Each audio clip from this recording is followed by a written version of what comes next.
calmer. Nous ne sommes pas pressés. La violence conjugale est exercée par quelqu'un avec qui les femmes entretiennent un lien affectif fort. Elle me disait qu'elle voulait pas se faire prendre par le diable. C'est difficile de se défaire de son éducation, des traditions. Cela arrive dans toutes les couches sociales. Ils veulent dominer et contrôler la situation. Je regarde dans mes dossiers pour voir si je n'ai pas déjà eu affaire à cette femme. Dans ton propre registre. Elle me reprochait que je voulais pas qu'elle travaille. Et puis pourquoi faire? Et qui c'est qui allait s'occuper à l'époque des enfants de la maison? Et puis j'avais l'obligation de suivre une thérapie que d'ailleurs je suivis durant pas mal de temps. Beaucoup de femmes pensent qu'elles ne sont pas victimes de maltraitance parce qu'elles n'ont jamais été battues. Tout part de la supériorité supposée des hommes sur les femmes. Il y a des milliers de femmes courageuses qui ont réussi à sortir de cette relation et qui sont aujourd'hui heureuses.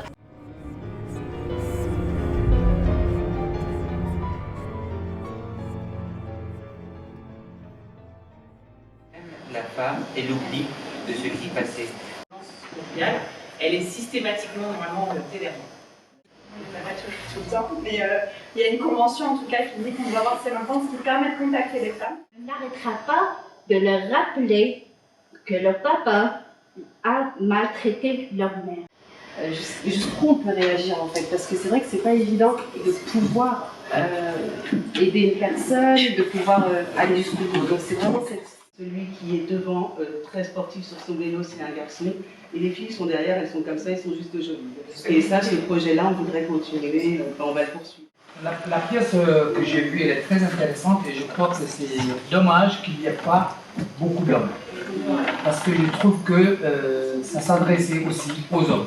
Arrêtons d'acheter des voitures aux garçons et des poupées aux filles. Il faut en faire beaucoup plus de journées et ne pas s'appeler simplement pour 25. Merci. En tout cas, et c'est pas imaginaire, c'est-à-dire que ce sont des vrais témoignages. Mais cependant, il faut tenir compte de cela, la division du travail. Il n'y a pas plus de femmes pour prendre les plaintes dans les commissariats, il n'y a pas plus d'argent pour les juges, les magistrats.